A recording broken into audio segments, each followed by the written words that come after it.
आपल्या परिसरातील राजकीय, क्राईम व सामाजिक अपडेट जाणून घेण्यासाठी पाहत रहा स्टार वन न्यूज वर्तमान। मोठे यश मिळवायचे असेल तर स्वप्ने मोठी बघा आणि या प्रवासामध्ये गरज असते योग्य मार्गदर्शनाची। आपल्या पाल्याच्या JEE, नीट, MHT, CETच्या उत्तम तयारीसाठी योग्य दिशा मिळते ती फक्त कुंडल रोड येथील आदर्श शैक्षणिक संकुल मधल्या अपेक्स अकॅडमी येथेच। येथे कोट्याचे अनुभवी प्राध्यापक, शांत, सुरक्षित, निसर्गरम्य कॅम्पस, मुला मुलींसाठी स्वतंत्र हॉस्टेल व मेस, डिजिटल क्लासरूम, प्रत्येक गावातून बस सुविधा आहे आणि विशेष म्हणजे दिन 2026 पर्यंत ऍडमिशन घेतल्यास फी मध्ये 50% सूट। म्हणूनच आपल्या पाल्याचा प्रवेश निश्चित करा।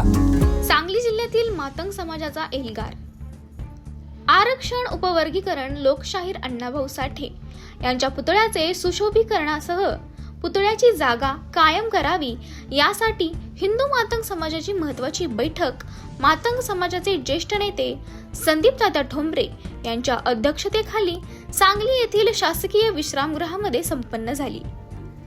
सामाजिक न्यायासाठी आरक्षण उपवर्गीकरण महत्त्वाचे आहे। यासाठी मोठ्या संख्येने समाज बांधवांनी सांगली जिल्ह्यातून आपल्या हरकती शासनाकडे पाठवाव्यात। त्याचबरोबर साहित्यरत्न लोकशाहीर डॉक्टर अण्णाभाऊ साठे यांचा पुष्कराज चौकातील पुतळ्याची जागा अधिकृत करण्यात येऊन त्या ठिकाणी पूर्णाकृती पुतळा व्हावा। लोकसंख्येचे प्रमाणात अनुसूचित जातीचे अ, ब, क, ड आरक्षणाचे वर्गीकरण करण्यात यावे।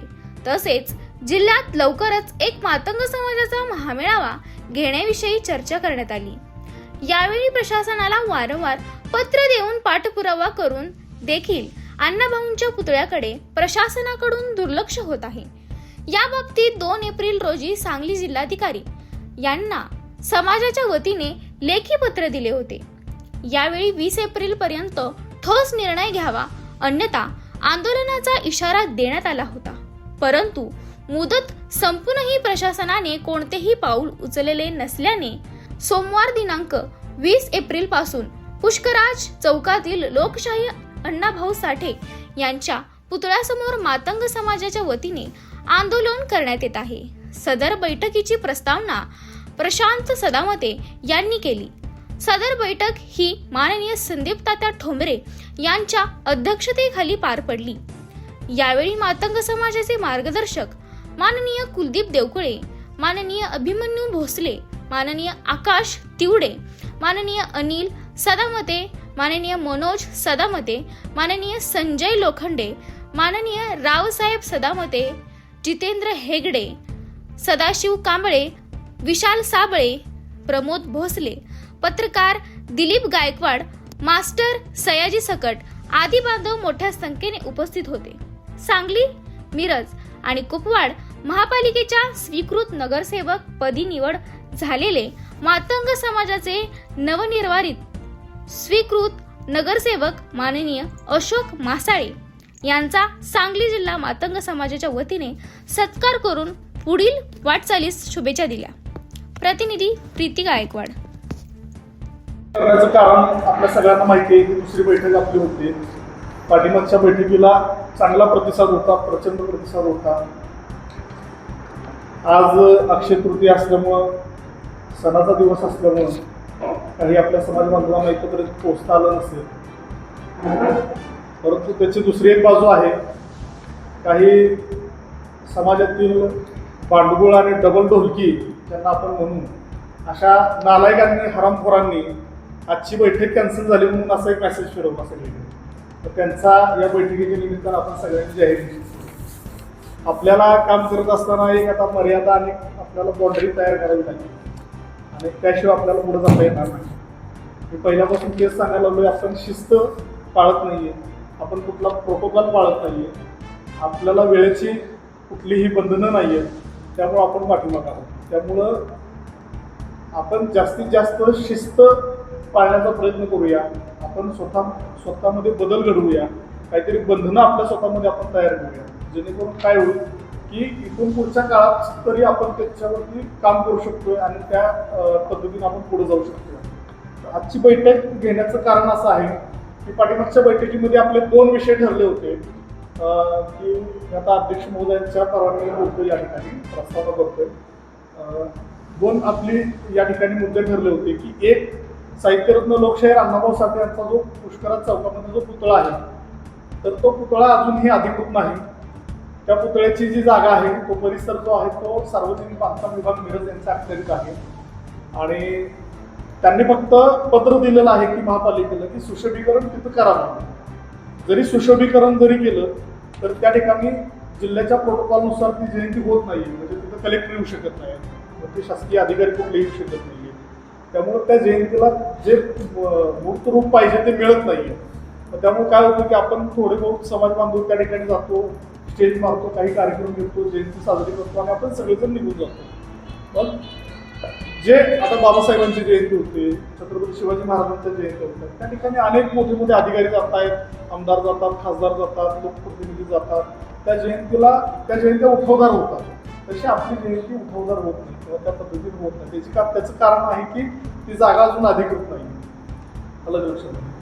मग ते सुशोभीकरण करून नुसतं तिथं चालणार नाही. सुशोभीकरण सुद्धा महत्वाचंच आहे, केलंही पाहिजे ते, पण ती जागा अधिकृत झाली पाहिजे. तळागाळात जाऊ द्या, गाव खेडे वाड्या वस्त्यापर्यंत जाऊ द्या, जेणेकरून काय होईल, तासगावमध्ये जे आम्ही देवकळे साहेब आम्ही आंदोलनाला बसलो तर अजून का होईना तालुक्यातून गाव खेडे वाड्यातून लोक आली, म्हणजे 1,500-2,000 लोकांनी त्या ठिकाणी आंदोलनाला भेटली. म्हणजे ते माझ्याकडे रेकॉर्ड आहे सगळ्यांनी, म्हणजे ज्यांनी पत्र जवळजवळ 20-25 पत्र आहेत माझ्याकडे पाठिंब्याची. म्हणजे ते आंदोलन यशस्वी का झालं, कारण त्यांची चर्चा जोरदार झाली.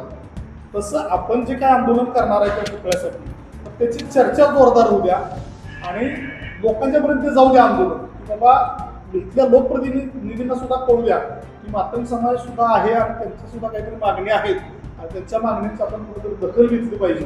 केवळ मतापुरता वापर करून घेणं हेच आतापर्यंत इथलं पुढाऱ्यांनी नेतेली केलेलं. तर हे आता आपण थांबवलं पाहिजे. आमची मतं तुम्हाला चालतात ना, मग आमचे तुम्ही प्रश्न सोडवले पाहिजे. आलं लक्षामध्ये. तर एकच लढा आता आपण हातात घ्यायचा आहे. बाकीचं आता आरटी स्थापन झाली, अबकडचं पण सुरुवात आहे. अबकडचं सुद्धा त्याच्यावर तात्या बोलतील, तुम्हाला देवके साहेब बोलतील, कारण तो सुद्धा अत्यंत महत्वाचा लढा आहे अबकड वर्गवारीचा. काय सांगतो म्हणजे असं होतं विलास कांबळे. पहिल्यांदा तुमचं मी मनापासून सगळ्यांच्या वतीने टाळ्या वाजवून अभिनंदन करतो. आम्ही तुम्ही सांगलीतला माग कोण नाही असं म्हणजे मी नाही म्हटलोय, मी आत्ताच बोलायला आमचे दिलीप गायकवाड त्यांची खंत होती मागायला की सांगलीतला माग मला कोण दिसणार झाला. त्यांना सांगायसाठी फक्त बोललो, सांगलीतला पण माग इथं आहे. त्याला भेटतोय की पत्रकार म्हणून तुम्ही भेटलाच त्याला, त्याने आत्ता सांगितलं ना वाटेवर असतोय ना आपण. हो की. आणि ती एक गोष्ट ही झाली, वाद झाल्याशिवाय संवाद होत नाही हा निसर्गाचा नियम आहे ना. घासल्याशिवाय जाळ झाल्याशिवाय काय तर पेटत नाही. आपण जाळात पण नाही, पेटण्यात पण नाही, कशात नाही. आपण दुसऱ्याचं कसं पेटतंय एवढंच बघत बसतोय. मागाचा गोष्ट काय झाल्या, जाळलं कुणाचं तरी आम्हाला काय विषय नाही. आकाश तेवढेनं कुणाचं तरी घर पेटवलं, मला आनंद आहे. मला आनंद आहे का आकाश तेवढे डोकं फिरलं तर कुणाचं घर जाळू शकतो, त्या गोष्टीचा मला आनंद आहे. आकाश तेवढ्याचं घर जाळलं तरी आकाश तेवढे काय करणार झालाय. अडचण काय, आकाश तेवढ्याचं जर घर जळलं तरी आकाश तेवढे काय बोलणं झालाय, त्याला रागच नाही. अखंड मागांच्या घरावर राखेल त्याचं काम चालू झालं गेल्या 14 तारखेपासून ना. अखंड मांग जो मला तुम्ही सगळी सांगताय 2 नंबरला जात आहे, 2 नंबरला जात आहे. तुम्हाला माहितच नाही कुठला नंबर आहे तुमचा. तुम्ही अंदाज पंचे म्हणताय सगळं मस्त. तुम्ही सगळी आतापर्यंत बोलताय सगळं अंदाज म्हणजे चाललंय. आपलं अंदाज म्हणजे अगोदरशी मन आहे तसं आपलं काम चाललंय. 2 नंबरचा भाव आहे. तुम्ही 1 नंबर त्याला कसं म्हणताय मला कळणार झालं. 1 नंबर तुम्ही दुसऱ्याला 1 नंबर म्हणताय, ती कुठल्या बेसवर म्हणताय मला कळणार झाले. आणि तुम्ही 2 नंबरवर कसा ही पण मला समजणं झालं. ज्या महामानव डॉक्टर बाबासाहेब आंबेडकरांची जयंती तुम्ही या महिन्यामध्ये 14 तारखेला केली, बौद्ध समाजाने ज्या पद्धतीने जयंती केली त्याच पद्धतीनं या राज्यामधल्या मातंग समाजानं डॉक्टर बाबासाहेब आंबेडकरांची जयंती साजरी केलेली आहे. हे लक्षात घ्या. तुम्ही एखाद्या ठिकाणी डॉल्बी वाजा कमी लावला असेल, परंतु बाबासाहेबांच्या विचारांची जयंती जर कुणी या राज्यात केली असेल तर ती फक्त महागाने केली ही डोक्यात घ्या. आणि त्या डॉक्टर बाबासाहेब आंबेडकरांचं असं म्हणणं होतं की सामाजिक न्याय सगळ्यांना सामाजिक न्याय मिळाला पाहिजे. एक वाक्य आहे, समता आणि सामाजिक न्याय. लय मोठं चाळण करून घेऊन बसायची गरज नाही. आता जे आपल्याकडे त्याचं डोसक्यात डोकं लावून खाजवत बसले तर काय गरज नाही, काय गरज नाही. मी माझ्या स्टाईलनं माझ्या भाषेत सांगतो. करताना हे काय आपण आज केल्या का? स्वातंत्र्याच्या आधीपासून ज्या दिवशी स्वातंत्र्य मिळालं 15 ऑगस्ट 1947 ला, या 15 ऑगस्ट 1947 ला स्वातंत्र्य मिळालं आणि रात सुद्धा उघडली नाही, एक रात सुद्धा नीट उजाडली नाही. आणि 16 ऑगस्ट 1947 ला साहित्यरत्न लोकशाहीर अण्णाभाऊ साठेंनी या देशातला पहिला मोर्चा देशाची आर्थिक राजधानी असणाऱ्या मुंबईमध्ये काढला आणि एका वळीत सांगितलं, ये आजादी झूठी है, देश की जनता भुकी है. जनता म्हणजे त्यांनी जनता स्वतःच्या घरामधून सुरुवात केली की बाबा माझा समाजामध्ये सगळी उपाशी आहे. ही सांगणारा स्वातंत्र्यानंतर पहिलं वाक्य सांगणारा स्वातंत्र्य खोटा आहे असा म्हणणारा मांग आज पण तो म्हणतोय की आमच्यावर अन्याय झालाय. व्याख्या आणि शब्दाच्या रचना कदाचित बदलल्या असतील, बरोबर. आणि मग आज हे सगळं म्हणताना त्या काय सगळ्या गोष्टी लढत आल्यावर 1 ऑगस्ट 2024 रोजी सर्वोच्च न्यायालयाने निकाल दिला आरक्षण उपवर्गीकरणाच्या संदर्भामध्ये. 1 ऑगस्ट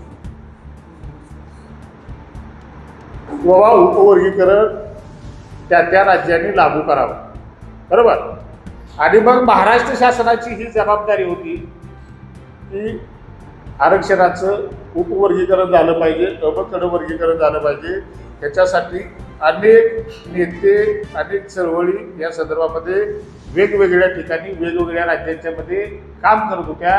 ज्या ठिकाणी त्या समाजावर अन्याय झालाय अशी धारणा ज्या लोकांची होती, तेलंगणा असेल, आंध्र प्रदेश असेल, आता आपण म्हणतोय फक्त त्यांनी केलं म्हणजे त्यांनी सुरुवात पहिल्यांदा केली, आपण जरा लेट केली, बरोबर. आणि मग ही सगळी सुरुवात करताना निकाल आल्यापासून 1 ऑगस्टला अण्णाभाऊ साठेंच्या जयंतीच्या दिवशी निकाल आला. 24-25 आणि आता ही 26 चालू आहे. 3 वर्षामध्ये जी काय रान उठवले त्याच्यामध्ये ही सगळं योगदान आहे, ही मातंग समाजाचं योगदान आहे. अशा बातम्या पाहण्यासाठी आमच्या चॅनेलला लाईक, शेअर, सबस्क्राईब करा.